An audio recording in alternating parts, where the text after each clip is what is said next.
একটু পরেই ওমর রাদিয়াল্লাহু তাআলা আনহু তিনি মুখের গামছা খুলে ওমর রাদিয়াল্লাহু তাআলা আনহু আব্দুল্লাহর সামনে বলছেন, বাবা উঠের মালিক হইলি কোন দিন? আব্দুল্লাহ চিৎকার দিয়ে বলছেন, আব্বা আপনি উঠের বাজারে? ওমর রাদিয়াল্লাহু তাআলা আনহু বলছেন, হ বাবা আমি উঠের বাজারে। কোন দিন থেকে উঠের মালিক হইলি? আমার ছেলে উঠের মালিক হয়েছে ওমর, আমি নিজেই জানি না। আব্দুল্লাহ চোখের পানি ছেড়ে দিয়ে বলছেন, বাবা নিজের মায়ের কাছ থেকে 30 দিরহামের মতো ধার করেছি, আমার কাছে কিছু দিরহাম ছিল, 2টা দিরহাম যোগ করে 60 দিরহাম দিয়ে একটা শুকনো উট কিনেছি। 3 মাস 4 মাস লালন পালন করেছি মরুভূমির ভিতরে বেঁধে রেখে।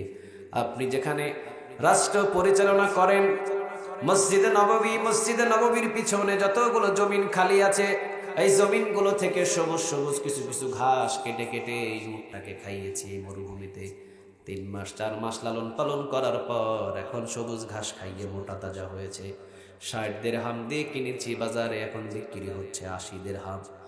ওমর রাদিয়াল্লাহু তাআলা আনহু তিনি বলছেন, বাবা তুমি যে উটটাকে লালন পালন করেছো মরুভূমির ভিতরে বেঁধে রেখে, এটা আমি মানলাম, কিন্তু আমি যে মসজিদে নববীতে বিচারের কাজ কর্মগুলো করি, রাষ্ট্রীয় কাজ কর্মগুলো করি, মসজিদে নববীর পিছনে যত জমিন, ও জমিন তো সব হলো মদিনার জনগণ। মদিনার জনগণের জমিনের ওপর থেকে নিজের উটকে খাওয়ানোর জন্য সবুজ সবুজ ঘাসগুলো তুলে তুলে কেটে কেটে খাইয়েছো। তুমি কি মদিনার জনগণের কাছ থেকে কোনো অনুমতি নিয়েছো? পায় না। ওমর রাদিয়াল্লাহু তাআলা আনহু তিনি বললেন, বাবা মদিনার জনগণের কাছ থেকে যেহেতু অনুমতি নাও নাই, 60 দিরহাম দিয়ে তুমি উট কিনেছো, আমার রায়, আমার বিচারের ফয়সালা। 60 দিরহাম দিয়ে যেহেতু উট কিনেছো, 60 দিরহাম নিজের পকেটে নিয়ে বাড়িতে ফিরে যাইবা।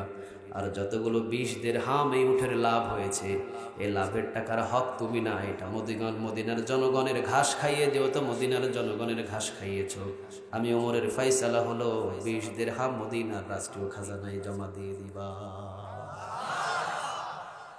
ওমর রাদিয়াল্লাহু তাআলা আনহু রাষ্ট্রীয় জীবনে হুকুম মানতেন একজনের, তিনি কে বলেন? আর জোরে চিৎকার দিয়ে বলেন, তিনি কে? ওমরের মতো যদি একজন বিশ্বের ভিতরে নেতা পেতাম, ফিলিস্তিনের দিকে রক্ত চক্ষু দিয়ে তাকানোর পৃথিবীর কোনো ক্ষমতা ছিল? ওমরের মতো যদি বাংলার জমিনে একজন নেতা পেতাম, জীবনে কোনোদিন রডের বদলে বাঁশ আসতো? আরো জোরে বলেন, আসতো? রডের বদলে কি? আরো জোরে বলেন। যশোর এক মাহফিলে গেলাম, একটা বাজারের ভিতরে, ড্রাইভারকে বললাম একটু ব্রেক করো না, পেটের ভিতরে হঠাৎই মোসার দিয়েছে, একটু ওয়াশরুমে যেতে হবে। ওয়াশরুমে যাওয়ার জন্য একজন প্রফেসর হবে হয়তো, তিনি ফার্মেসি খুলেছে, ওনাকে আমি জিজ্ঞাসা করলাম যে বাবাজি মুরব্বী আপনাদের এই বাজারে কোনো ওয়াশরুম আছে কিনা? কয় দুঃখের কথা হুজুর, দীর্ঘদিন পর্যন্ত আমাদের এই বাজারের ভিতরে একটা টয়লেট হয়েছে, কিন্তু টয়লেটের টাঙ্কি হয় নাই। আমি বললাম এটা কি বলেন আপনি, টয়লেটের সাথে টাঙ্কি হবে এটা তো স্বাভাবিক। উনি বলছেন দুঃখের কথা হলো টয়লেটটা হয়েছে আজ থেকে 2 বছর আগে, কিন্তু টাঙ্কির বাজেট ছিল, টাঙ্কিটা নেতা খেয়ে ফেলেছে। টাঙ্কির যে বাজেট, সে বাজেটটা কে খেয়েছে? কথা বলেন, কে খেয়েছে? লা তাজিরু ওয়াজিরাতু বিজরা উখরা। কিয়ামতের দিন এই টাঙ্কি কাঁধের উপরে উঠায়া দিবেন, তিনি কে? আরো জোরে চিৎকার দিয়ে বলেন, তিনি কে? রাষ্ট্রীয় জীবনে যদি আপনি আল্লাহ রাব্বুল আলামিনকে রব হিসাবে মানেন, আর রাষ্ট্রীয় জীবনে যদি আল্লাহর হুকুমগুলো চান, তাহলে ওমরের মতো যেভাবে শান্তি ছিল জমিনে, ওই শান্তিটা জান্নাতের মতো পুরো বাংলার জমিনে ছড়িয়ে যাবে, ঠিক না বেঠিক? আমরা হয়তো চোখ দিয়ে দেখব না, কিন্তু যেহেতু আমরা কোরআনের পক্ষে আছি, একদিন না একদিন এই কোরআন পুরো জমিনটাকে শান্ত বানিয়ে দেবে। আগুন নিভানোর জন্য কি লাগে? আরো জোরে চিৎকার দিয়ে বলেন, কি লাগে? আজকের মাহফিলের সভাপতির বাড়িতে আগুন লেগেছে, কি দিবেন? কি দিবেন? আমি পেট্রোল দিয়ে দিলাম। আগুন বাড়বে না কমবে? আমার উদ্দেশ্য ছিল আগুন নিভানো, দিলাম কি? পেট্রোল। উদ্দেশ্য ছিল, নিয়ত ছিল আগুন নিভানো, দিলাম কি? আমি জানতামই না যে পেট্রোল দিলে আগুন বাড়বে। আমার আরেকজন ভাই দিয়ে দিয়েছেন কেরাসিন, বাড়বে না কমবে?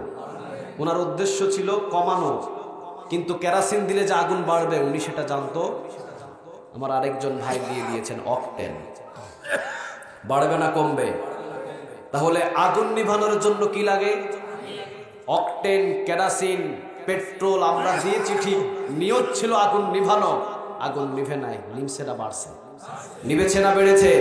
বাংলার জমিনের ভিতরে আজকে জায়গায় জায়গায়, গ্রামে গ্রামে, গঞ্জে গঞ্জে, সমাজে সমাজে যেভাবে দাও দাও দাও দাও করে আগুন জ্বলছে, আজকে অনেকেই বলছে আগুনটাকে নিভাতে হবে অমুক তন্ত্র দিয়ে, তমুক তন্ত্র দিয়ে, অমুক মন্ত্র দিয়ে। আমি বলছি তোমার পেট্রোল, তোমার কেরাসিন, তোমার ইয়াবা, পৃথিবীর কোন শক্তি দিয়ে বাংলার জমিনের আগুন নিভবে না। আগুন নিভবে 30 পরে কোরআনের আইন দিয়ে, ঠিক না বেঠি? 1 ঘন্টার জন্য কোরআনের আইন পার্লামেন্ট থেকে চালু করো, ওরা বাংলার জমিনের আগুন নিভে যাবে। চিন্তা নাই, ওয়াবশিরু বিল জান্নাহ, মৃত্যুর পরে জান্নাতে ঢুকিয়ে দিবেন তিনি কে? তাহলে যে আমি আল্লাহ রাব্বুল আলামিনকে রব হিসাবে মেনে নিয়েছি, আমার বিন্দু পরিমাণ কোনো কলিজায় ভয় থাকতে পারে? কারণ তার কলিজায় সাহস আছে না নাই? আরো জোরে বলেন, আছে না নাই?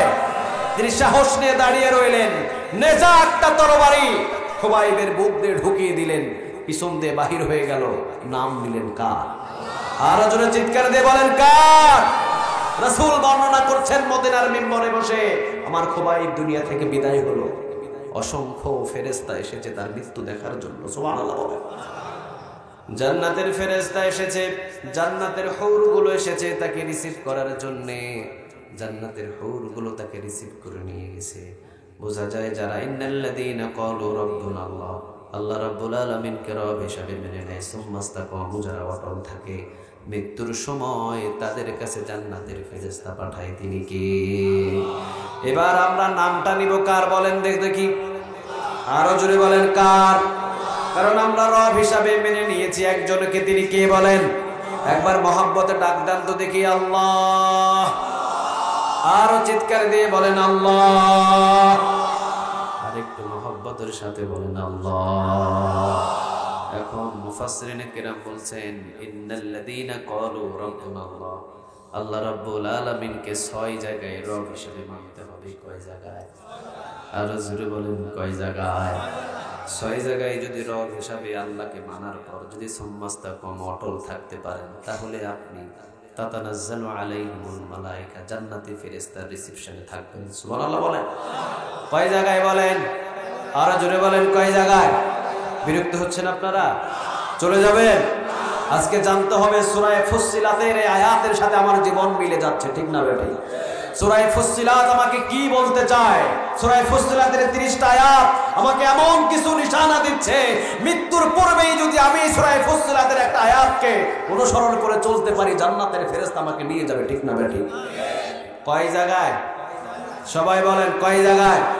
কাকে রব মানতে হবে? আরে জুড়ে বলেন, কাকে? কয় জায়গায়? প্রথম নাম্বার, ব্যক্তিগত জীবনে রব হবেন তিনি কে? আমার ব্যক্তিগত জীবনের রব কে? আপনার ব্যক্তিগত জীবনের রব কে? গোপনে আমাদের কি আলাদা কোনো রব আছে? আমরা কি আলাদা কাউকে সেজদা করি? আমরা কি আলাদা কারো কাছে চাই? আমরা কার কাছে চাই? ছেলে চাই কার কাছে? মেয়ে চাই কার কাছে? রিজিক চাই কার কাছে? শান্তি চাই কার কাছে? সব কিছু আমরা একজনের কাছে চাই, তিনি কে? আমাদের হিন্দু ভাইয়েরা কার কাছে চায়? অসংখ্য দেবতা তাদের, 33 কোটি দেবতা। কত কোটি? কথা বলেন, কত কোটি? 33 কোটি দেবতার কাছে তারা মাথাটাকে নত করে চায়। কারো কাছে চায় খাবার, কারো কাছে চায় খাবারের স্বাদ, কারো কাছে চায় সৌন্দর্য, কারো কাছে গিয়ে চায় বিবাহ, কারো কাছে গিয়ে চায় ঘরের লক্ষ্মী, কারো কাছে চায় বৃষ্টি। বিভিন্ন রবের কাছে তাদেরকে যেতে হয়। আমরা কয়জনের কাছে যাই? আরো জোরে বলেন, কয়জনের কাছে? ঢাকেশ্বরী একটা মন্দির আছে, আপনারা অনেকেই জানেন, অনেক বড় এই মন্দিরটা।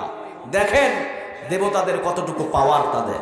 ঢাকেশ্বরী একটা মন্দির আছে, এই মন্দিরের ভিতরে অসংখ্য কিছু মূর্তি বানানো আছে, যেটা 10 হাত 15টা হাত একটা আছে না বড়, এই বিশাল বড় মূর্তির গলায় একটা মোটা 100 ভরি স্বর্ণের চেন ঝুলিয়ে দেওয়া আছে। সম্পদ দেখলে তো মরা মানুষও হাত বাড়ায়, ঠিক না বেঠিক? চোর এসে দেখছে সর্বনাশ, 100 ভরি স্বর্ণের চেন, এটা যদি চুরি করে নিয়ে যেতে পারে আমার পুরা গোষ্ঠী সহ বসে বয়ে 7 জনম খেতে পারবে। রাতের বেলা চোর এসে ঢাকেশ্বরী এই মন্দির থেকে 100 ভরি স্বর্ণের চেন চুরি করে নিয়ে চলে গেল, কিন্তু মাশাআল্লাহ একটা দেবতা টের পেল না কে নিল। এখন বলেন এই দেবতাগুলো কি কামিলা নাকি আকামিলা? আরো জোরে বলেন কামিলা নাকি আকামিলা? 33 কোটি দেবতার কাছে মাথা নত করে নমনম করার দরকার নাই, পাক আল্লাহর কাছে মাথা নত করা দরকার, ঠিক না বেঠি? আমরা কার কাছে মাথা নত করি? আরো জোরে চিৎকার দিয়ে বলেন কার? রাত করেন কে? দিন করেন কে? পূর্ব দিকে সূর্য ওঠান কে? পশ্চিম দিকে সূর্য ডুবান কে? ক্ষমতা দেন কে? ক্ষমতা নেন কে? বেইজ্জত করেন তিনি কে? সম্মান দেন তিনি কে? সে আল্লাহর সাথে থাকতে রাজি আছেন তো? আরো জোরে বলেন সে আল্লাহর সাথে থাকতে রাজি আছেন তো? কয় জায়গায় আল্লাহর সাথে থাকবেন? আরো জোরে বলেন কয় জায়গায়? 6 জায়গায়। 1 নাম্বার, ব্যক্তিগত জীবনে রব হবেন তিনি কে? আরো জোরে বলেন। আমরা যখন রমজান মাসে রোজা থাকি, পানিতে ডুব দিই, পিপাসায় কলিজাটা শুকিয়ে যায়, আমরা কি এক ফোঁটা পানি খাই? কারণ বোঝা যায় আমার ব্যক্তিগত জীবনের রব, আমরা একজনকে সবসময় ভয় করি, কে তিনি? আজান হচ্ছে 1 মিনিট বাকি আছে, ইফতারটা সামনে নিয়ে বসে আছি, আর 1 মিনিট এখনো আল্লাহু আকবার আজান হয় নাই, আমার কলিজাটা পিপাসায় ভরে যাচ্ছে, মনে হয় 3 লিটার পানি আমি একাই খেয়ে নিব। শরবত নিয়ে বসে আছি, ফলমূল নিয়ে বসে আছি, কিন্তু গোপনেও 1 ফোঁটা পানি আমি মুখে দিচ্ছি না, একটা আঙুর মুখে দিচ্ছি না, একটা বেদানা মুখে দিচ্ছি না। কার ভয়ে? আরো জোরে বলেন কার ভয়ে? এই ভয়টা যদি আপনার ভিতরে থাকে, বুঝতে হবে আপনি ব্যক্তিগত জীবনে কাকে রব মানছেন। আরো জোরে বলেন। তাহলে বুঝতে হবে আপনাকে ফজরের নামাজের সময় যে আপনি ঘুমিয়ে থাকেন, ওই সময় আপনাকে ডাক দিচ্ছেন তিনি কে? আরো জোরে বলেন।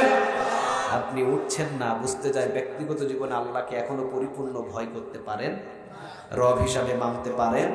যদি মানতেন তাহলে আপনি বিছানা থেকে কোথায় আসতেন? বিছানা থেকে কোথায় আসতেন? তাহলে আমাদের ব্যক্তিগত জীবনে রব কে হবে বলেন? আরো জোরে চিৎকার দিয়ে বলেন তিনি কে? ব্যক্তিগত জীবনে রব মানে গোপনেও আমি কোনোদিন কোনো গুনাহের কাজ করব না, গোপনে আমি কোনো গুনাহের সাথে লিপ্ত হব না, কারণ গোপনে গোপনে আমি একজনকে বিশাল আকারে ভয় পাই। চিৎকার দিয়ে বলেন তিনি কে? কাকে ভয় করি? তাহলে ব্যক্তিগত জীবনে আমার রব কে হবে? আরো জোরে চিৎকার দিয়ে বলেন কে? চুরি করব না কার ভয়ে? সুদ খাবো না কার ভয়ে? হারাম খাবো না কার ভয়ে? জেনা করব না কার ভয়ে? এবার ব্যক্তিগত জীবনে আল্লাহকে রব মানতে হবে 6 জায়গায়। কয় জায়গায়? 6 জায়গায় যদি আল্লাহকে রব হিসাবে মানেন, আর 6 জায়গায় যদি সুম্মাস্তাকাম অটল থাকতে পারেন, জান্নাতের ফেরেশতা 100% আপনার মাথার কাছে চলে আসবে। সুবহানাল্লাহ। কয়টা সুসংবাদ নিয়ে? আরো জোরে বলেন কয়টা?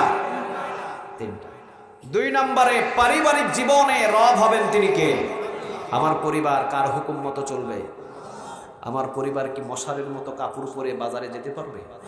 আমার পরিবার কি মশারির মতো কাপড় পরে হুন্ডার পিছনে নিয়ে ঘোরানো যাবে? আমার পরিবারের ছোট বোন হোক 18 বছর 20 বছর বয়স, সালোয়ার কামিজ পরে কি কলেজে যেতে পারবে? কথা বলেন, যেতে পারবে? তাহলে পারিবারিক জীবনে আপনার পরিবারের যদি 10 জন সদস্য থাকে, এই 10 জন সদস্যই পারিবারিক জীবনে হুকুম মানবে কার? আরো জোরে চিৎকার দিয়ে বলেন কার? 3 নম্বরে, সামাজিক জীবনে কাকে মানতে হবে? আপনার সমাজ কার হুকুম মতো চলবে? আরো জোরে বলেন। এই যে পাশে ডেক সেট বাজতেছে, আওয়াজ পাইতেছেন আপনারা? আওয়াজ পাচ্ছেন না? এখানে কোরআনের মাহফিল, আর ওই জায়গায় কি বাজায়? কথা বলেন, কি বাজায়? সামাজিক জীবনে যদি আল্লাহ রাব্বুল আলামিনকে রব হিসাবে মানতে পারতেন, আজকে যদি 50 জন যুবক এখানে দাঁড়িয়ে যেত, আর 50 জন যুবক যদি বলতো যে ট্যাক্সেট বন্ধ কর, এছাড়া এমন পিটনি দিব এলাকা থেকে পালানোর রাস্তা খুঁজে পাবি না, আল্লাহর কসম কোন বাবার কলিজা নাই ট্যাক্সেট মাহফিলের দিন বাজাতে পারে। সামাজিক জীবনে আল্লাহকে রব হিসাবে ভুলে গেছেন বিদায় যার ইচ্ছা সে তাই করে, ঠিক না বেটি? বেশি লাগে না, 50 জন যুবক লাগে। কয়জন? 50 জন। বেশি লাগে না। তাহলে আমার সমাজটা কার হুকুম মতো চলবে? আরো চিৎকার দিয়ে বলেন কার? আমার সমাজ চেয়ারম্যানের হুকুমে চলবে, মেম্বারের হুকুমে চলবে। চেয়ারম্যানও কার হুকুমে চলতে হবে? মেম্বারও কার হুকুমে চলতে হবে? সমাজের ভিতরে আইনটা থাকবে কার? 4 নম্বরে, অর্থনৈতিক জীবনটাকেও আপনাকে কার হুকুম মানতে হবে? অর্থনৈতিক জীবনে আপনি এমন একটা ব্যাংকে জব করছেন যেখানে শুধু সুদের কারবার, এটা আপনার জন্য ঠিক না, এটা আপনার জন্য হারাম, এটা আপনার জন্য কি হারাম। আপনি এমন একটা ব্যবসা করছেন যে ব্যবসায় সব সময়ের জন্য লুকোচুরি করতে হয়, হারাম। এমন জায়গা থেকে আপনি অর্থ উপার্জন করে নিয়ে আসছেন যেটাকে হারাম করে দিয়েছেন, তিনি কে? তাহলে অর্থনৈতিক জীবনে রব কাকে মানতে হবে? একবেলা না খেয়ে থাকবো, এরপরও হারাম কোন অর্থের সাথে আমাদের কোনো সম্পর্ক থাকতে পারে? ঘুষ আছে না নাই? সুদ আছে না নাই? যে 1 টাকা সুদ খায় কতবার মায়ের সাথে জেনা করে, কতবার। আল্লাহ এগুলো থেকে আমাদের হেফাজত করো, আমরা বলি আমিন। আরো জোরে চিৎকার দিয়ে বলেন আমিন। অর্থনৈতিক জীবনে রব হবেন তিনি কে? তাহলে আমার অর্থ কোথায় থেকে উপার্জন হয়, এটা কি আমার রবের হুকুম মতো হয় নাকি শয়তানের প্রচলনে হয়, এটা আমার দেখার দরকার আছে না নেই? আরো জোরে বলেন আছে না নাই? জমির আইল কাটতে কাটতে প্রতি বছরে 5 ইঞ্চি করে ঠেলে, ঠিক না বে ঠিক? ঠেলতে ঠেলতে 2 হাত আরেকজনের জমিন দখল করে খায়, আছে না নাই? 1 বিঘা জমিনের ভিতরে যদি 2 হাত অন্যের মানুষের সম্পদগুলো আপনার জমিনে ঢুকে যায়, 1 মণ দুধ নষ্ট করার জন্য 1 ফোঁটা যেমন সোনা, 1 ফোঁটা যেমন প্রস্রাব যথেষ্ট। এই 1 বিঘা জমিনের হালাল ধানটাকে 2 হাতের ধান মিশ্রিত হলে পুরা ধানটাকে হারাম করে দিবেন, তিনি কে? খবরদার, হারাম কোন সম্পদ আমরা কখনো গ্রাস করব। তাহলে অর্থনৈতিক জীবনে কাকে ভয় করব? অর্থনৈতিক জীবনে কার হুকুম মানব? আপনি ব্যবসা করেন, 1 কেজি ওজনে দেওয়ার সময় আপনি 950 গ্রাম দিলেন, 50 গ্রাম দিলেন না, হালাল না হারাম? আর যদি বলেন হালাল না হারাম, কিন্তু দাম নিলেন 1 কেজি, 1000 গ্রামের দাম নিলেন, দিলেন কয়শো গ্রাম? 950 গ্রাম। 50 গ্রাম যে আপনি বেশি নিলেন টাকা, এটাকে আপনার হারাম করে দিয়েছেন, তিনি কে? ব্যবসায়ীকে এরকম আছে না নাই বলেন? তাহলে বুঝতে হবে যে জায়গা থেকে আমার অর্থ আসে আমার পরিবার চালানোর জন্য, আমি নিজে চলার জন্য, এই অর্থটা আমার হালাল হতে হবে। অর্থনৈতিক জীবনে রব হবেন তিনি কে? আরো জোরে চিৎকার দিয়ে বলেন তিনি কে? ইতালিতে একজন ভাই তিনি চাকরি করেন, আমার কাছে একটা মাসআলা জিজ্ঞাসা করলেন, হুজুর আমার প্রতি মাসে বেতন হলো প্রায় 80 থেকে 90 হাজার টাকা, আমি ইতালিতে চাকরি করি, আপনি বলেন আমার চাকরিটা হালাল না হারাম? আমি বললাম কি চাকরি করেন? তিনি বলেন আমার সাহেব যিনি, আমার মালিক যিনি, উনি হলেন অন্য ধর্মের, তার ঘরের ভিতরে বেশ কিছু মূর্তি আছে, উনি প্রতি সপ্তাহে আমাকে ওই মূর্তিগুলো মোছায়, ওই মূর্তিগুলো পানি দিয়ে ধোয়ায়, ওই মূর্তিগুলোতে মুসন টুসন করায়। আমি বললাম এটা আপনার জন্য হালাল না, এটা আপনার জন্য কি? আরো জোরে বলেন আপনার জন্য কি? 3 মাস তিনি হারাম উপার্জন বন্ধ করে রেখে দিয়ে কোনো কাজ পায় না, বাংলাদেশে চলে এসেছে। আলহামদুলিল্লাহ বলেন। তাহলে একজন মুমিন অর্থনৈতিক জীবনে একজনকে রব হিসাবে মানবেন, তিনি কে? বিদেশে থাকে, দোকান দিয়েছে তাকে তার কপিল, তার মালিক, ও প্রতিদিন দোকান থেকে বেতন তো প্রতি মাসে পায়, প্রতিদিন হয়তো সেখান থেকে কিছু চুরি করে। এই চুরি করার জন্য ওইটা কি হয়েছে? আরো জোরে বলেন কি হয়েছে? তাহলে হারামের সাথে আমরা কখনো সম্পর্ক করব? অর্থনৈতিক জীবনে কোন জায়গা থেকে আমার ইনকাম হচ্ছে, ওই জায়গা থেকে আমরা হুকুম মানব কার? আরো জোরে বলেন কার? 5 নম্বরে আন্তর্জাতিক জীবনে রব হবেন তিনি কে? আন্তর্জাতিক জীবনে আপনি ইউএস আমেরিকায় গেলে কার নাম নেবেন? ইতালিতে গেলে কার নাম নেবেন? ফ্রান্সে গেলে কার নাম নেবেন? ইসরায়েলের ভিতরে আপনি ঢুকে গেছেন, কাকে সেজদা দিবেন? আরো জোরে বলেন কাকে? পৃথিবীর যে কোনো প্রান্তে আপনাকে নিয়ে যাওয়া হোক, আপনি সেখানে কার গোলাম? আরো জোরে বলেন কার? তাহলে আমরা আন্তর্জাতিক জীবনে আমরা পৃথিবীর যে কোনো প্রান্তে যাই, সেখানেও হাঁকাবো কার নাম? হাঁকাবো কার নাম? 6 নম্বরটা বড় কঠিন, 6 নম্বরটা বড় কঠিন। এই 6 জায়গায় মানতে হবে কাকে? আরো জোরে বলেন কাকে? ঝিমায়া গেলেন নাকি? কাকে মানতে হবে? এই 6 নম্বরটা বড় কঠিন। 1 নম্বর ব্যক্তিগত জীবনে মানা যায়, 2 নম্বর পারিবারিক জীবনেও মানা যায়, 3 নম্বর সামাজিক জীবনেও মানা যায়, 4 নম্বর অর্থনৈতিক জীবনেও মানা যায়, 5 নম্বর আন্তর্জাতিক জীবনেও মানা যায়। 6 নম্বরটা একদম কঠিন। সেই 6 নম্বরটা হলো রাষ্ট্রীয় জীবনে একজনাকে রব হিসাবে মানতে হবে, তিনি কে? আর জোরে চিৎকার দিয়ে বলেন তিনি কে? তাহলে রাষ্ট্রীয় জীবনে যদি আপনি আল্লাহকে রব হিসাবে মানেন, রাষ্ট্রীয় জীবনে আইনটা চাইবেন কার? আরো জোরে চিৎকার দিয়ে বলেন কার? আর যখনই আপনি মসজিদের মিম্বরে দাঁড়িয়ে বলবেন পৃথিবীর কারো তন্ত্র মন্ত্র আইন চাই না, রাষ্ট্রীয় জীবনে যেহেতু আমি আল্লাহ রাব্বুল আলামিনকে রব হিসাবে মানি, রাষ্ট্রীয় জীবনে আমি আইনটা পৃথিবীর কারো চাই না, রাষ্ট্রীয় জীবনে আমি আল্লাহর কোরআনের আইনটাই চাই, ঠিক না বেঠি? দেখবেন পরের দিন চাকরি নেই। কথা কন না কেন? পরের দিন বলবে হুজুর বাইরন, আপনি বোঝা গেছে আপনি রাজনীতি শুরু করছেন মসজিদে। রাসূল কোথায় থেকে বিচার করতেন? মসজিদ থেকে বিচার করতেন। রাসূল বিচার করতেন কোথায় থেকে? আবু বকর বিচার করতেন কোথায়? ওমর বিচার করতেন কোথায়? ওসমান বিচার করতেন কোথায়? আলী রাদিয়াল্লাহু তাআলা আনহু বিচার করতেন কোথায়? মসজিদে বিচার করলে মিথ্যা হয় না, মসজিদের বিচার সত্য হয়, ঠিক না বেঠি? মিথ্যা বিচার যারাই করে তারা মসজিদ থেকে বাহির হয়, সত্য বিচার যারাই করে তারা মসজিদে বিচার করার জন্য আন্দোলন করে, ঠিক না বেঠি? তাহলে রাষ্ট্রীয় জীবনে এটা কিন্তু মানাটা খুব কঠিন। আপনি যখন রাষ্ট্রীয় জীবনে বলে দিবেন এই রাষ্ট্রীয় জীবনে পুরা বাংলাদেশ ৫৬,০০০ বর্গ মাইল, টেকনাফ থেকে তেতুলিয়া, এতটুকু জায়গার ভিতরে পৃথিবীর কারো হুকুম আমি বাংলাদেশের নাগরিক হিসাবে মানি না, আমি রাষ্ট্রীয় জীবনে একজনাকে মানি, তিনি কে? আমি যত রবকে মানি, রবের হুকুম দিয়ে আমার এই ৫৬,০০০ বর্গ মাইল চলবে, পৃথিবীর কারো তন্ত্র মন্ত্র দিয়ে ৫৬,০০০ বর্গ মাইল চলতে পারে? পরের দিনই দেখবেন ২-৪টা মামলা। আপনাকে বলা হবে আপনি চেতনায় রাজাকার, আপনি সংবিধানকে অমান্য করছেন, আপনি সংবিধানকে মানছেন না। আমি বলি কোরআন যেটাকে মানি আমি সেটাকে মানি, কোরআন যেটাকে মানি না আমি সেটাকে মানি। আরো জোরে বলেন মানি। কোরআন যদি আমার বিরুদ্ধে চলে যায় কেউ আমাকে কিয়ামতের ময়দান থেকে বাঁচাতে পারবে?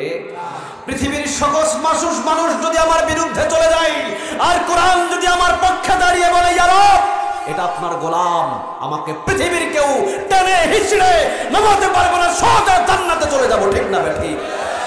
তাহলে ৬ নম্বরে রাষ্ট্রীয় জীবনে কাকে রব মানতে হবে? আরো জোরে বলেন কাকে? ৬ নম্বরে যদি আপনি আল্লাহ রাব্বুল আলামিনকে রাষ্ট্রীয় জীবনে যদি আপনি আল্লাহ রাব্বুল আলামিনকে রব হিসাবে মানেন, তাহলে এই জমিনের ভিতরে পৃথিবীর কারো তন্ত্র, পৃথিবীর কারো মন্ত্র, কোনো আইন চাই না, রাষ্ট্রীয় জীবনে আইনটা চাই কার? এখন এই ৬ নম্বর জায়গায় যারা বলেছে আমরা আল্লাহর আইন দিয়ে দেশ চালাতে চাই, তখন তারা হয়ে গেছে জঙ্গি। তখন তাদেরকে ধরে ধরে করা হলো গ্রেফতার, দেওয়া হলো জেল, দেওয়া হলো রিমান্ড। ১২টা ১ মিনিটে আগামীকাল ফাঁসিতে ঝুলানো হবে। এরপরেও সুম্মাস্তাকম, এরপরেও কি ছিল?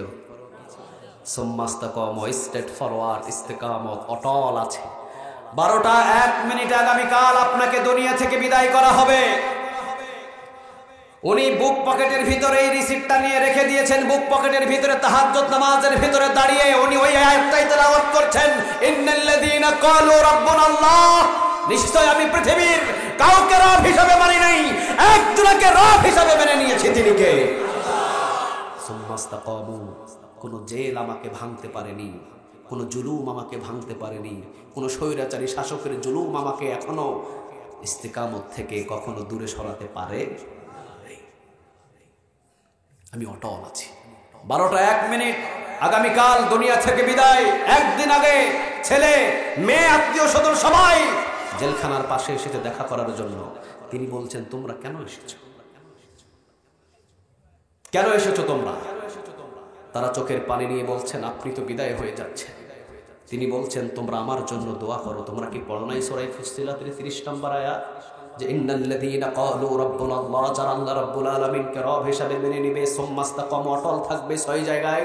এই ৬ জায়গায় যখন অটল থাকতে পারবে, তাতানাজ্জালু আলাইহিমুল মালায়েকা, জান্নাতের ফেরেশতা আসবে তার মাথার কাছে, এসে বলবে আল্লাহ তাখাফু, তোমার কোনো ভয় নেই, ওয়ালা তাহজানু, তোমার কোনো চিন্তা নেই, ওয়া আবশিরু বিল জান্নাহ, তোমাকে আল্লাহ রাব্বুল আলামিন মৃত্যুর পরে এই জান্নাতের ভিতরে প্রবেশ করাবেন। তাহলে তোমাদের কি বিশ্বাস হয় না তোমাদের পিতা এখনো পর্যন্ত সুম্মাস্তাকুম অটল আছে? তারা বলল, হ্যাঁ আমরা দেখতে পাচ্ছি আপনি এখনো সুম্মাস্তাকুম অটল আছেন। তিনি বলছেন, চোখের পানি মুছে ফেলো, আর আমি যে রাস্তায় শহীদ হতে যাচ্ছি তোমরাও এই রাস্তায় অটল থাকার চেষ্টা করো।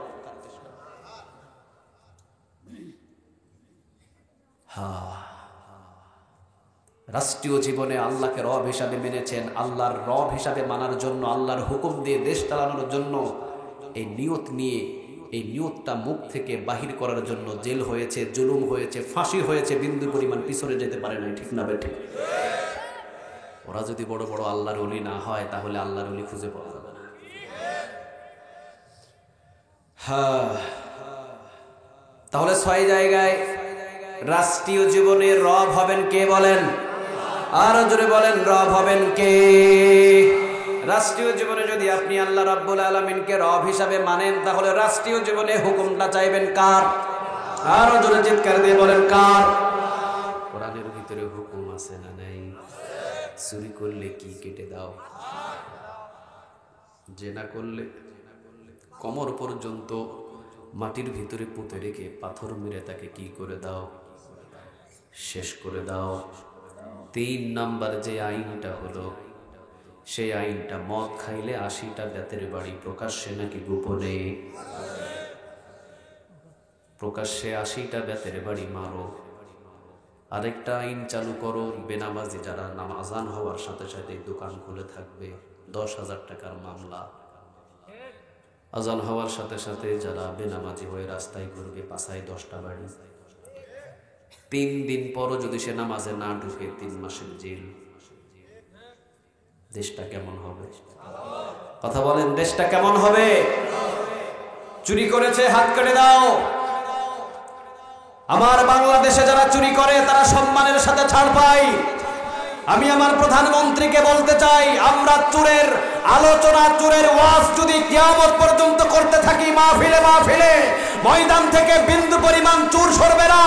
আপনি 24 ঘন্টার ভিতরে পুরো বাংলাদেশের চোরগুলোকে অলিতে রূপান্তরিত করতে পারেন। ঠিক না ঠিক? কয় ঘন্টা লাগে? আরো জোরে বলেন, কয় ঘন্টা? 24 ঘন্টায় উনি প্রতিটা চোরকে এক একটা আল্লাহর অলিতে রূপান্তরিত করতে পারে। ঠিক না ঠিক? বাংলাদেশের টাকা সুইস ব্যাংকে জমা আছে, শোনেন না আপনারা? বাংলাদেশের টাকা পাচার হয়ে গেল, 18 কোটি মানুষের টাকা জমা হয়ে গেল সুইস ব্যাংকে, জমা হয়ে গেল বিদেশি ব্যাংকে। কারা জমা করলো? ধরে ফেললো। কিন্তু ধরে কি করলো? ধরে কি করলো? অল্প কয়েকদিন একটু এদিক ওদিকে ঘোরানোর পর বাস কি হলো না হলো, 18 কোটি মানুষ শুধু তাকিয়েই রইল টিভির পর্দার দিকে। এখনো পলক পড়লো না যে তাদের কি হলো। ঠিক না ঠিক? আমি বলি যে যাদেরকে ধরা হলো বাংলাদেশের 18 কোটি মানুষের টাকা যারা বিদেশ ব্যাংকের ভিতরে জমা করলো, তাদেরকে ধরে যদি বাইতুল মুকাররম স্কয়ারের সামনে যদি আপনি তাদের 2টা হাত কেটে দিতেন আর বলতেন, আজ থেকে কোরআনের আইনটা বাস্তবায়ন আমি করে দিলাম বাংলার জমিনে, যারাই চুরি করবে প্রকাশ্যে তোর রাস্তায় হাত কাটা হবে, আল্লাহর কসম বাংলার জমিনে দ্বিতীয় কোনো চোর আর জন্ম নেওয়ার সাহস পেত না। 24 ঘন্টায় বাংলাদেশের সমস্ত চোর এই শাসন দেখে তওবা করে আল্লাহর ওলি হয়ে যেত। ঠিক না ঠিক?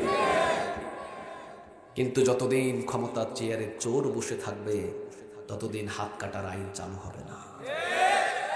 কারণ চালু হলে তার কবজি না, তার হাত পর্যন্ত কাটা পড়বে।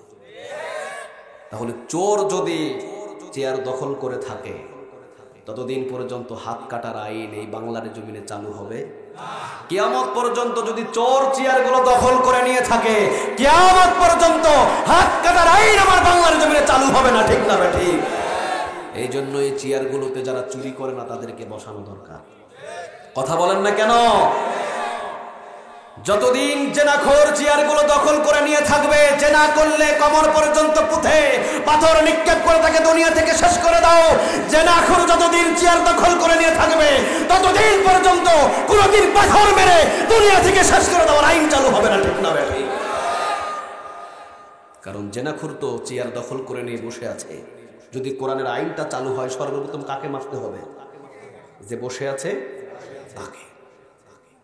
যতদিন বেনামাজি ক্ষমতা চেয়ারে বসে থাকবে, নামাজ পার্লামেন্ট থেকে আইন জারি হবে। আরো জোরে বলেন, জারি হবে।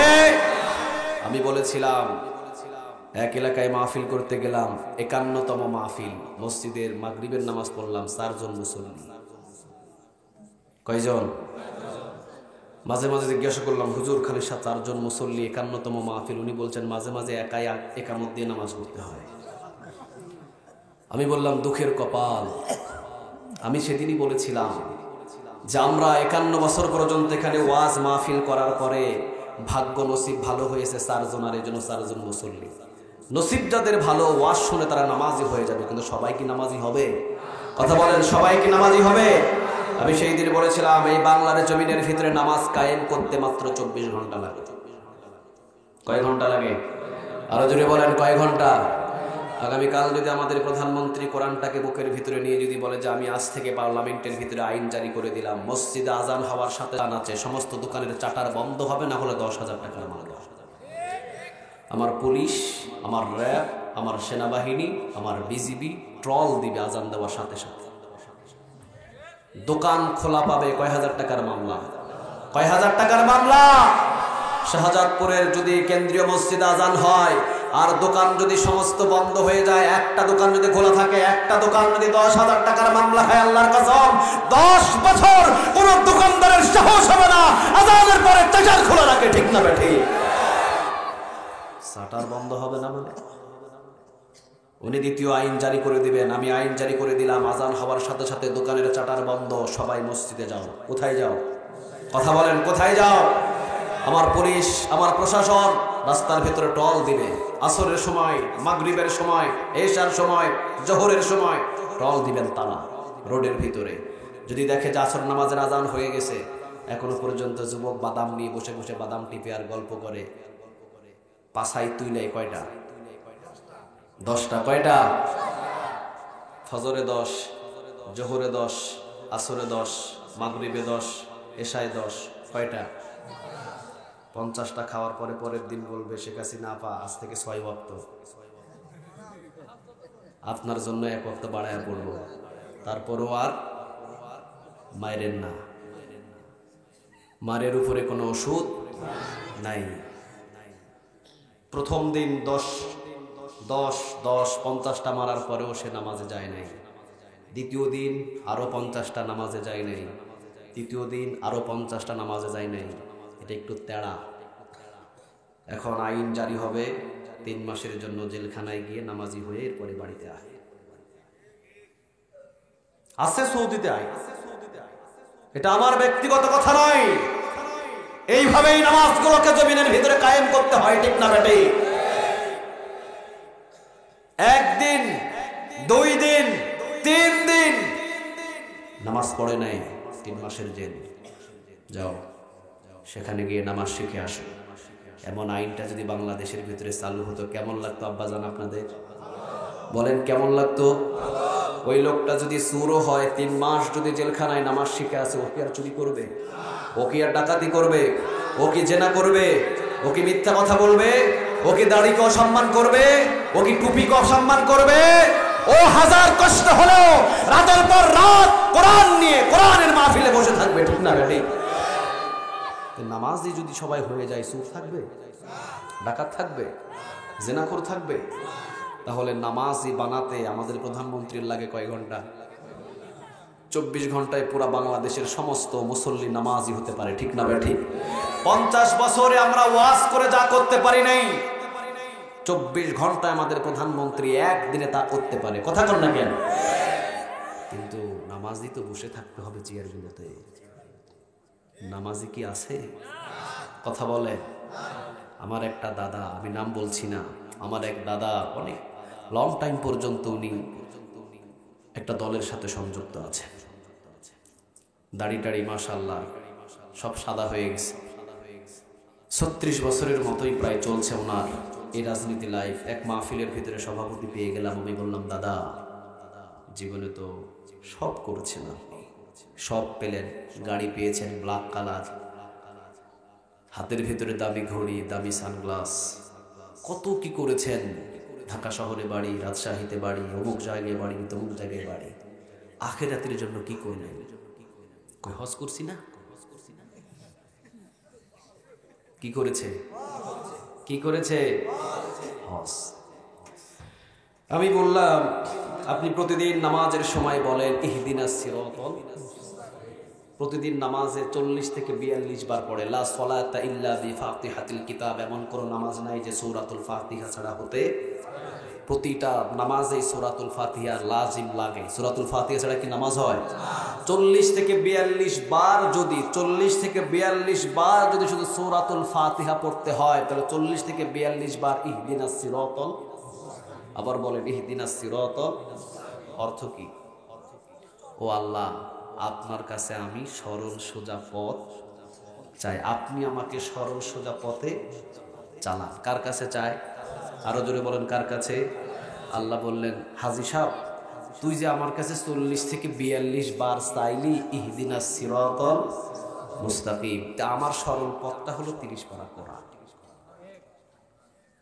তুই যে আমার কাছে 40 থেকে 42 বার, হাজী সাহেব তুই আমাকে যে বললি ইহদিনাস সিরাতাল মুস্তাকিম, আল্লাহ সরল সোজা পথ আমি আপনার কাছে চাই। হাজী সাহেব সরল সোজা পথটা হলো 30 পারা। কথা বলেন, 30 পারা। এটার ভিতরে রান্নাঘর থেকে পার্লামেন্ট পর্যন্ত সব বিধান আমি দিয়ে দিয়েছি। তোর বিবির সাথে কিভাবে চলবি, তোর সংসার কিভাবে চলবে, তোর দেশ কিভাবে চলবে, তোর বঙ্গভবন কিভাবে চলবে, তোর রাষ্ট্র কিভাবে চলবে, অল দা অল, একটাও বাদ নাই। আউয়াল তো আখের, শুরু থেকে শেষ পর্যন্ত যা প্রয়োজন সব আমি 30 পারাতে দিয়েছি। সুবহানাল্লাহ বলে। তুই আমার কাছে বলেছিস ইহদিনাস সিরাতাল মুস্তাকিম, আল্লাহ সরল পথ তুমি আমাকে দেখাও, আমি তোকে সরল পথ দেখিয়ে দিলাম। কিন্তু হাজী সাহেব আপনি নামাজে বললেন ইহদিনাস সিরাতাল মুস্তাকিম, আল্লাহ সরল সঠিক সোজা পথ আপনি আমাকে দেখান। নামাজ শেষ করে সেই 4 দোকানে বসে ইরশাদ ইরশাদ ইরশাদ ইরশাদ ইরশাদ। তোমার কাছে লাঙ্গল ছাড়া কিছুই ভালো লাগে?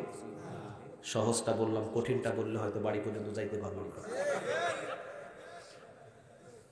ইরশাদ ইরশাদ ইরশাদ।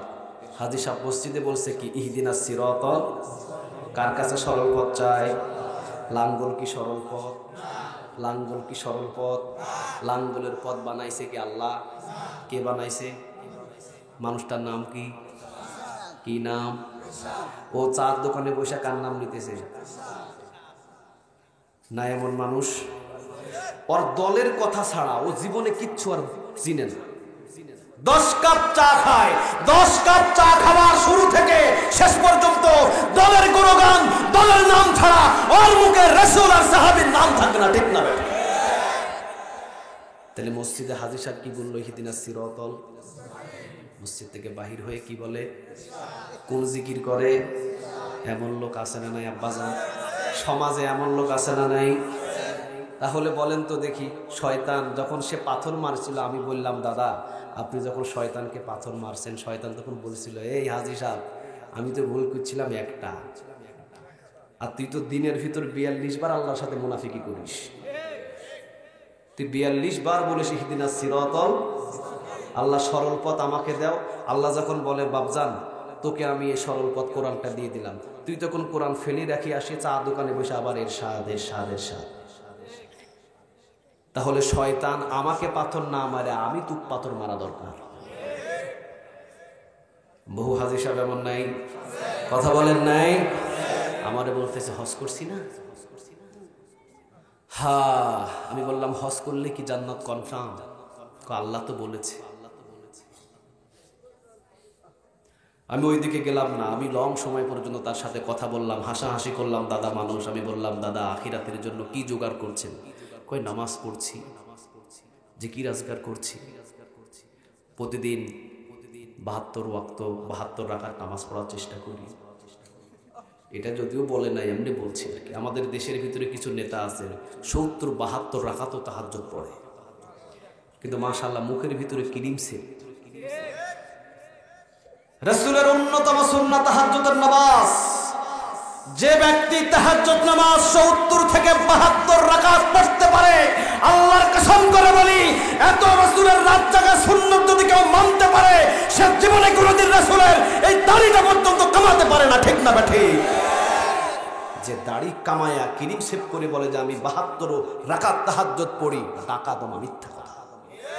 এটা সত্য কথা হতে পারে? এটা মানুষদের ধোঁকামি দেওয়া, ধোঁকা দিচ্ছে। কত ধোঁকামি চলে। যখন নমিনেশন পেতে যাবে তখন দেখবেন মাথায় টুপিও লাগায়, পাঞ্জাবিও পরে, আতর লাগায়, সুরমা লাগায়। আবার যখন পেয়ে যায় তখন ফুটবল দিয়ে ইমামদেরকে পিটানো শুরু করে, ফুটবলের মতো লাথি দেয়, ঠিক না বেঠিক? কিন্তু উনি একদিন এই পাঞ্জাবি পরেছে, উনি একদিন টুপি পরেছে, উনি একদিন আতর পরেছে, উনি একদিন সুরমা পরেছে। যারা মসজিদে মসজিদে সুন্নতকে তালিম দিচ্ছে তাদেরকে আবার ধরে ধরে পিটানোর ফায়দা করে, ঠিক না বেঠিক? এটা মানুষদের ধোঁকামি দেওয়া ছাড়া কিছু হতে পারে? আরো জোরে বলেন, কিছু হতে পারে? আমাদেরকে ধোঁকা বানায় যে আমি তাহাজ্জুদ পড়ি, আমি মায়ের খেদমত করি, আমি সেবা করি, আমারে সিল দিয়ে, যদিও এখন দেওয়া লাগে না। দেওয়া লাগে? আছে নাকি? কথা বলেন, আছে? নেই। এখন বিকাশ এমপি হয়েছে, বিকাশে হয়ে যায়। আমি ওইদিকে যাচ্ছি না, আমি যাচ্ছি। আমি বললাম আমার দাদাকে, দাদা আখিরাতের জন্য কি করলেন? উনি বলছেন প্রায় সবই করছি। আমি বললাম দেখি ছোট্ট একটা প্রশ্ন করি আপনাকে, দাদা বলেন তো দেখি, গোসলের কয় ফরজ?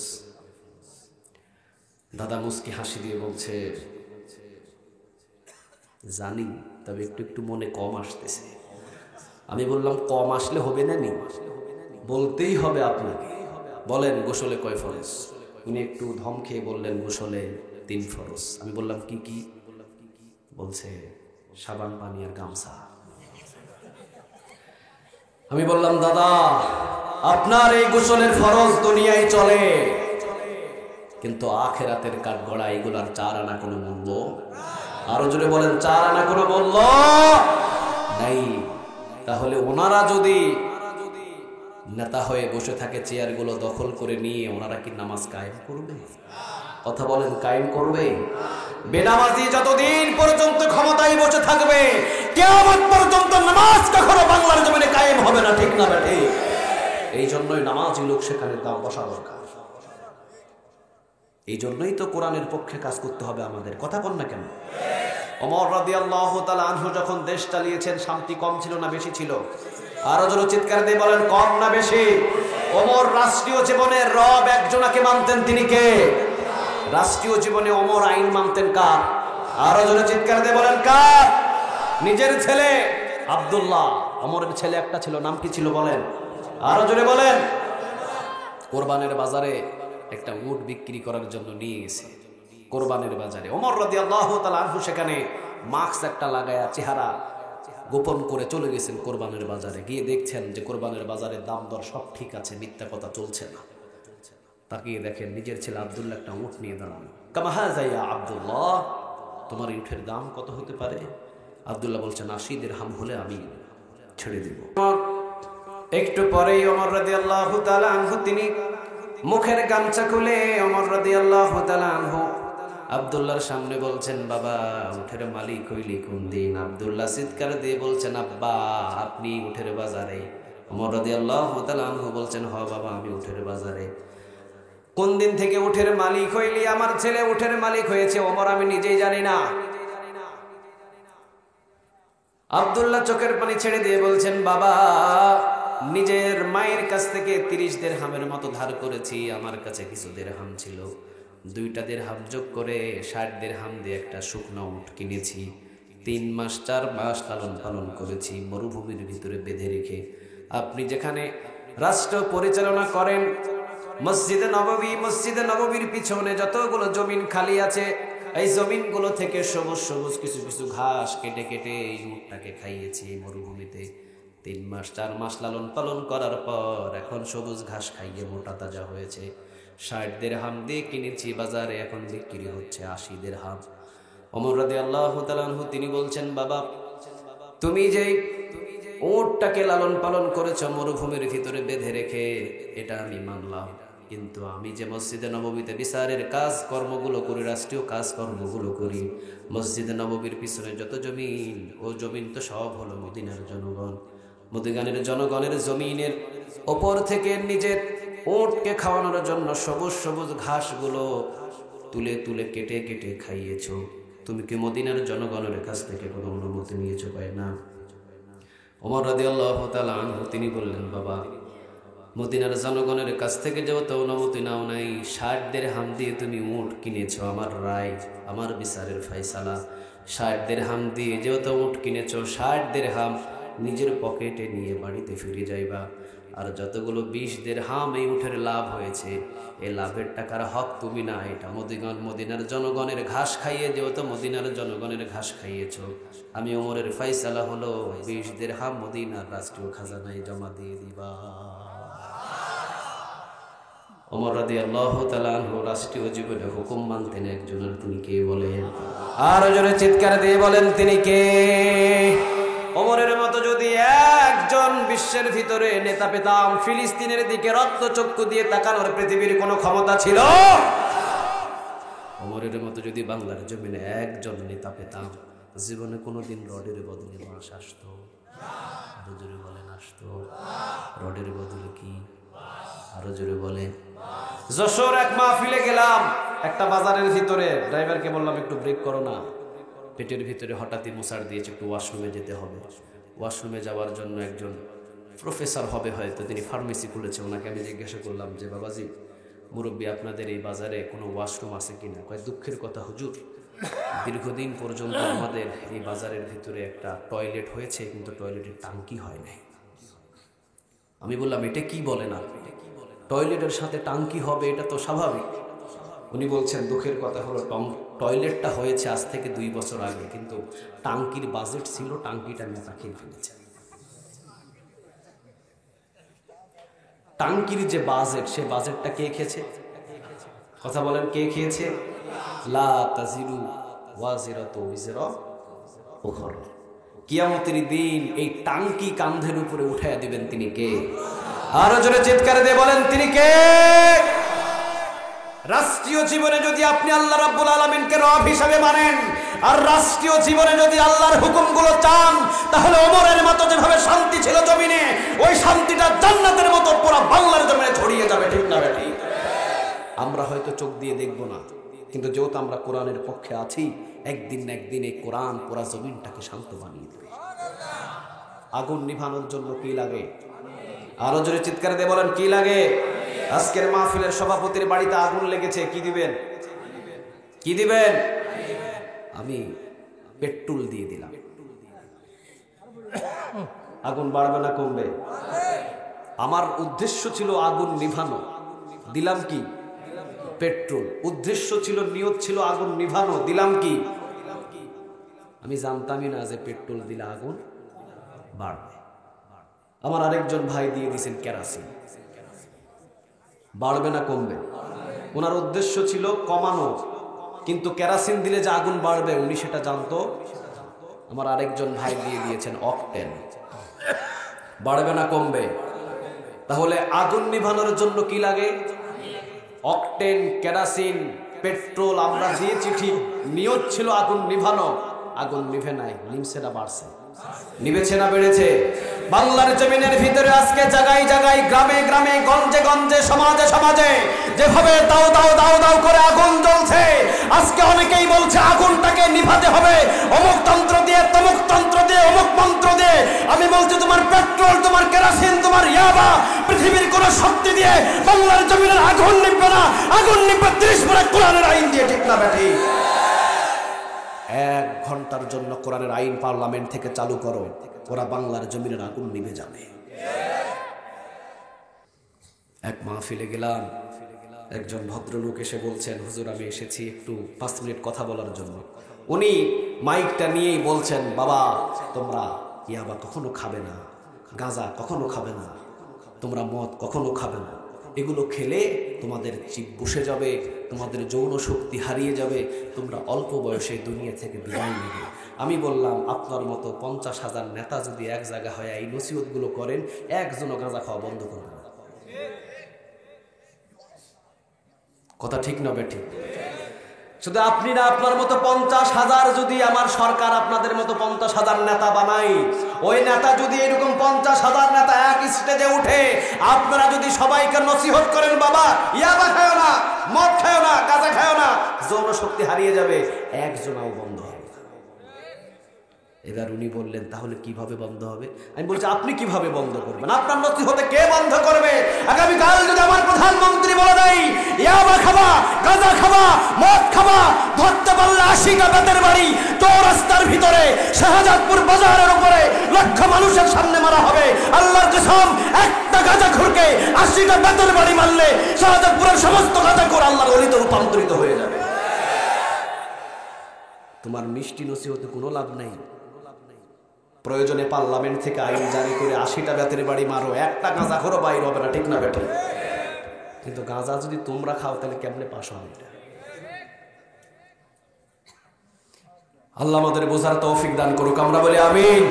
তাহলে বুঝতে হবে কোরআন শুধুমাত্র মসজিদে থাকার জন্য আসে নাই, কোরআন শুধুমাত্র মৃত মানুষের পাশে তেলাওয়াত করার জন্য আসে নাই, কোরআন শুধুমাত্র মাহফিলে মাহফিলে বয়ান করার জন্য আসে নাই, কোরআন শুধু তারাবি নামাজের খতমে তেলাওয়াত করার জন্য আসে নাই। কোরআন এসেছে পৃথিবীর এই প্রান্ত থেকে ওই প্রান্ত রাষ্ট্রীয় আইন অনুযায়ী কোরআনের আইন দিয়ে চলার জন্য আল্লাহ কোরআন পাঠিয়েছেন, ঠিক না বেটি?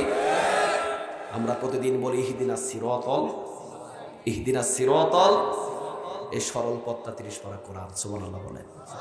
এই সরল পথ কয় পারা কোরআন? আরো জোরে বলেন কয় পারা কোরআন? তাহলে আমরা 6 নম্বরে রাষ্ট্রীয় জীবনে কাকে রব হিসাবে মানব? আরো জোরে বলেন রাষ্ট্রীয় জীবনে কাকে রব হিসাবে মানব? রাষ্ট্রীয় জীবনে আল্লাহকে রব ছাড়া পৃথিবীর কাউকে আমরা রব হিসাবে মানি। তাহলে আল্লাহকে যদি রব হিসাবে মানি, আইন মানবো কার? আরো জোরে চিৎকার দিয়ে বলেন কার? আসমান কার? জমিন কার? সূর্য কার? চন্দ্র কার? রাত কার? দিন কার? আইন মানবো কার? মানছেন কার? মানতেছেন কার? তাহলে আজ থেকে যদি এই 6 নম্বরে রাষ্ট্রীয় জীবনে আল্লাহকে রব হিসাবে মেনে আল্লাহর হুকুম যদি না মানেন, তাহলে ইন্নাল্লাযীনা ক্বালু রাব্বুনাল্লাহ, রব হিসাবে আল্লাহকে মানছেন ঠিক, সুম্মাস্তাকামু, অটল আপনি থাকতে পারেন? আরো জোরে বলেন থাকতে পারেন? আর যদি থাকতে পারেন আল্লাহকে রব হিসাবে মেনে নিয়ে রাষ্ট্রীয় জীবনেও আপনি যখনই রাষ্ট্রীয় জীবনে আল্লাহকে রব হিসাবে মানবেন, আপনি যখনই বলবেন যত বড়ই ক্ষমতাশীল আসুক, ফেরাউন আসুক, নমরুদ আসুক, পৃথিবীর কারো আইন মানি না, আইন মানি কার? জেল হতে পারে, জুলুম হতে পারে, মামলা হতে পারে, সুম্মাস্তাকামু, অটল থাকতে হবে, ঠিক না বেঠিক? তারপরে তাতানাজ্জালু আলাইহিমুল মালায়েকা, জান্নাতের ফেরেশতা পাঠিয়ে দিবেন, তিনি কে? আরো জোরে চিৎকার দিয়ে বলেন তিনি কে? প্রথম নাম্বার আল্লাহ তাখাফু, তোমার কি নাই? ভয় নাই। ওয়ালা তাহজানু, তোমার কি নাই? চিন্তা নাই। ওয়া আবশিরু বিল জান্নাহ, মৃত্যুর পরে আল্লাহ এই জান্নাতে তোমাকে ঢুকিয়ে দিবে, সুবহানাল্লাহ বলে। তাহলে আমরা 6 জায়গায় কাকে রব হিসাবে মানব?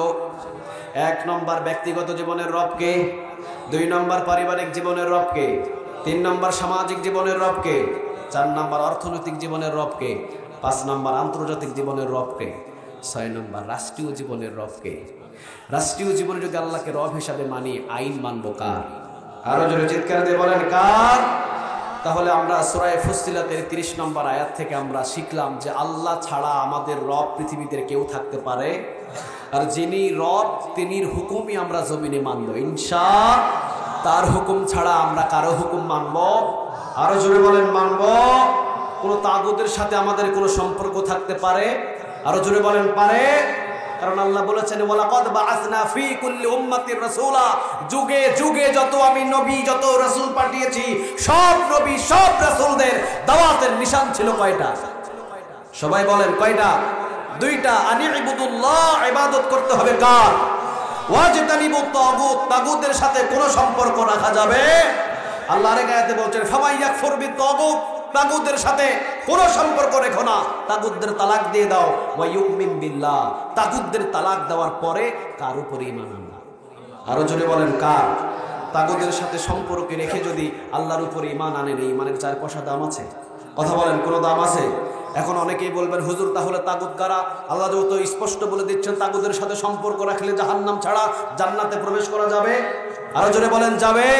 ফেরাউন ছিল তাগুত, নমরুদ ছিল তাগুত, নমরুদ ছিল তাগুত, আবু জেহেল ছিল তাগুত, আবু লাহাব ছিল তাগুত, উতবা, শাইবা, মুগিরা সবাই ছিল তাগুত। এখনো তাগুত আছে না নাই? আরো জোরে বলেন আছে না নাই? তাহলে তাগুতের সাথে সম্পর্ক রেখে জান্নাতে যাওয়া যাবে? আরো জোরে বলেন জান্নাতে যাওয়া যাবে? এখন তাগুতকে এক মিনিটে বুঝে নেন। তাগুত সে যে আল্লাহর কোরআনের আইনটাকে অমান্য করে নিজের মন গড়া আইন বানিয়ে দেশ যারা চালায়,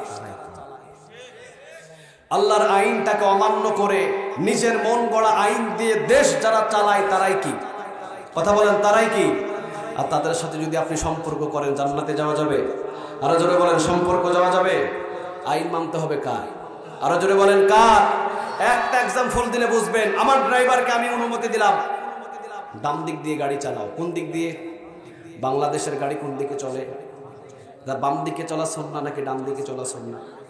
ডানে চলা সুন্নাহ না বামে চলা সুন্নাহ? সৌদি আরবের গাড়ি কোন দিকে চলে?